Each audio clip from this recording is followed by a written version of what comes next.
Hello everyone, and welcome to another episode of the physics subject SAT test. Last time we covered case 1 of the graphs. So case 1 last time, as we discussed, was basically position versus time. Okay, it was position versus time. And as you remember, the slope was velocity or speed. Okay. That was covered in the first video, which I posted some time ago. Now we will be discussing case 2. Okay, and case 2 is basically about velocity versus time, where the slope is going to be the acceleration. All right. The question is, how can we know if the object is speeding up or slowing down or is moving with zero acceleration? Well, it depends on the shape of the line. So if the line is a horizontal line, okay, then this means that we're going to have a constant speed or a constant velocity, which means no acceleration. All right. If the line is a straight line, okay, that's heading up, this means that the speed is increasing, okay, but okay, the acceleration is constant. All right, the acceleration is going to be constant and it's going to be positive. Okay, it's going to be a positive acceleration. What if the line is going to be a straight line that is heading down? Okay, because it's heading down and it's a straight line, this means that the speed is decreasing. All right, and it's decreasing with a constant acceleration, just like the previous time, but this time the acceleration has to be negative. Okay, negative acceleration. So here it's going to be a positive acceleration, and here it's going to be a negative acceleration. Now, how about if this did not exist? What if the line was curved? What does that mean in that case? Well, if it's curved, this means that the speed is changing, okay, and the acceleration is changing as well. So now this could mean that the acceleration is going to be increasing or decreasing. It depends on how the line is curved. Okay, so if the line is becoming more steep, then guess what? The acceleration is increasing. And if the lines become less steep, that means it's going to be decreasing. All right. When we have velocity versus time graph, we can use it, to find the acceleration, which is going to be the slope, but we can find the displacement or the distance by finding the area between the line and the x-axis. And by the way, displacement area can be negative if it's under the x-axis, because displacement is a vector, right? Which means that it can be negative. But distance area can't be negative because distance is a scalar, which means it can only be positive. All right, let's take one of the cases here and let's study it together, of velocity versus time case. Here we have the line, which is the slope, is a horizontal line, which means what? That the speed is constant.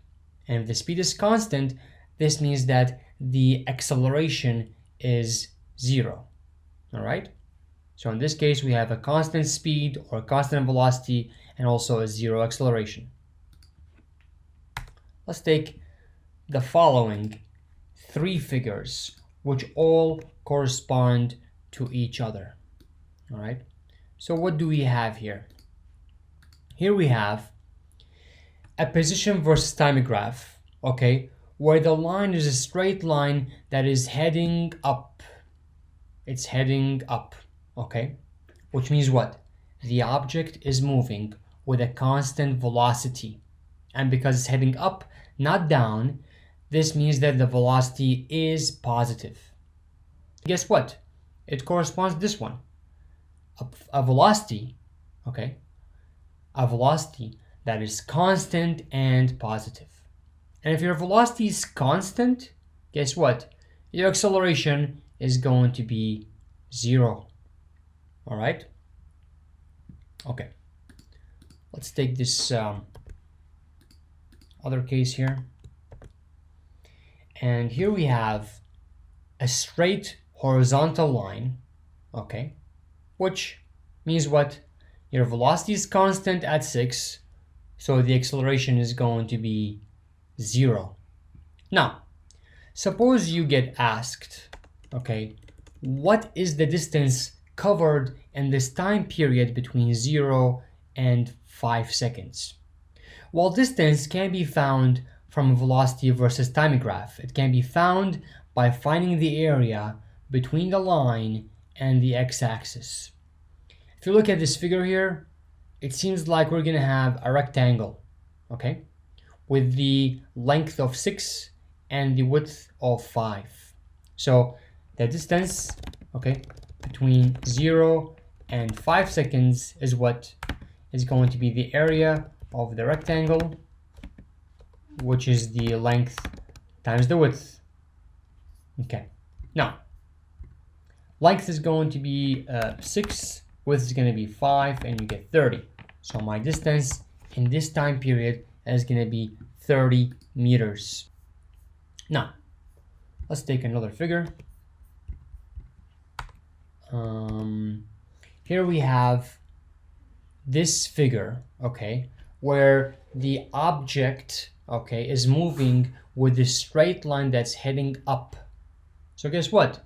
Because it's a straight line, we conclude that the velocity is increasing, okay? The velocity is increasing. And we can also conclude that the acceleration is constant, right? Because it's a straight line. And because it's heading up, the acceleration is going to be positive, okay? It's going to be positive. All right. Let's take another figure here. Now, here we have this curved line, okay, which, as you can see, it starts as a steep line, okay, and then becomes less and less steep. So because the line is becoming less steep, the acceleration is decreasing. Because the line is curved, the acceleration is changing.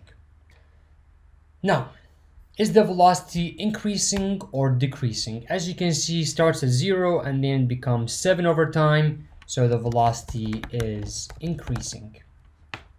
Okay? Let's take another case.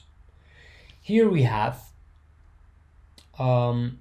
this figure here with a horizontal line in the first 3 seconds, meaning that the velocity is constant and the acceleration is 0, right? That's what it means. And then we have it becoming a straight line that's heading down, meaning what? That the velocity, okay, is decreasing, right? Because it goes from 6 to 0, okay? And because it's going down, the acceleration has to be constant, okay, but negative.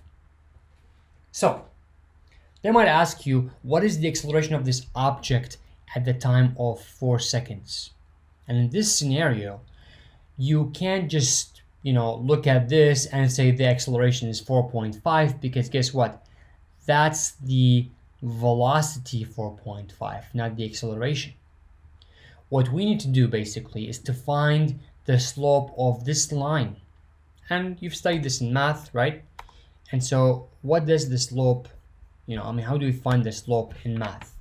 Well, slope is equal to change in y over change in x.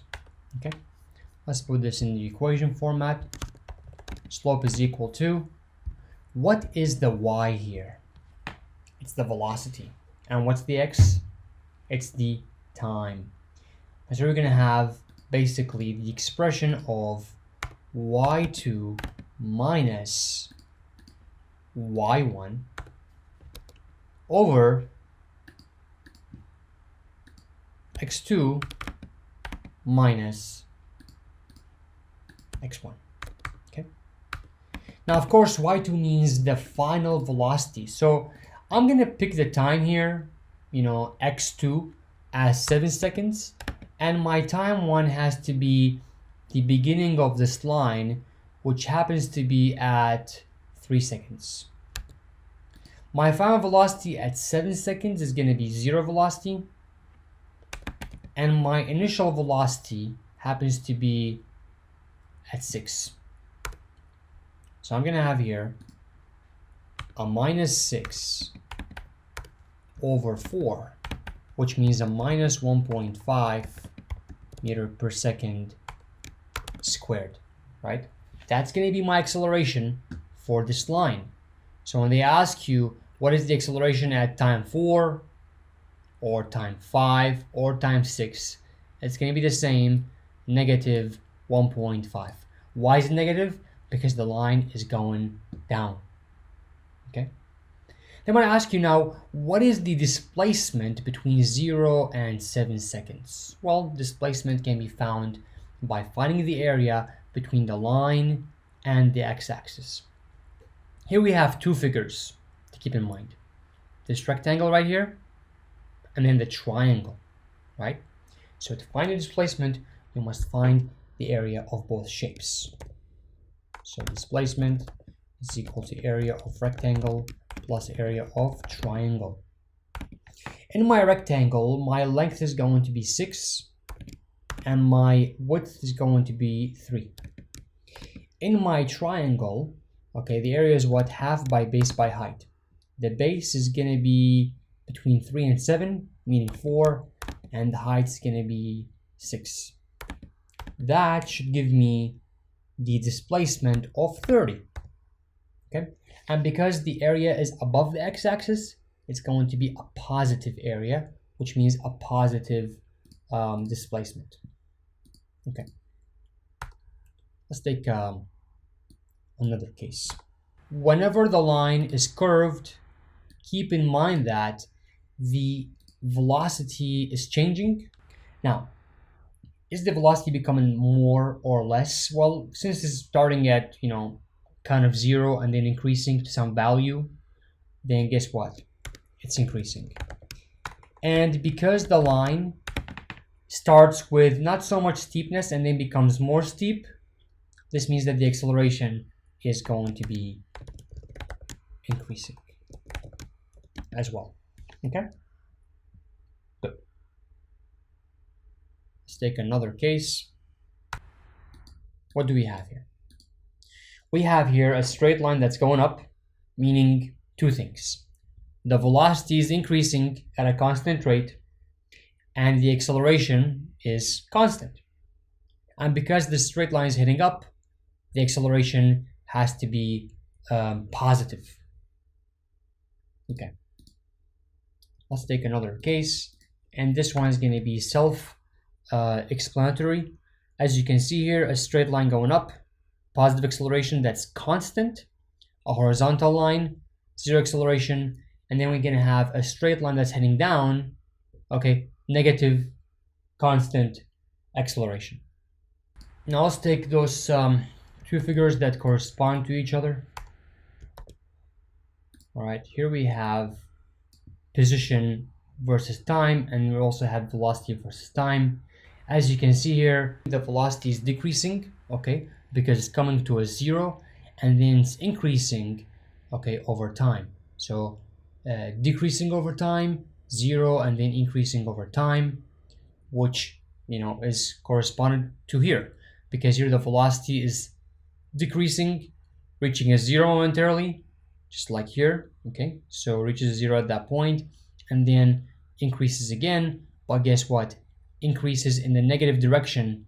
Okay, so this one here, the velocity is increasing, but it's going down, which means that it's increasing in the negative direction.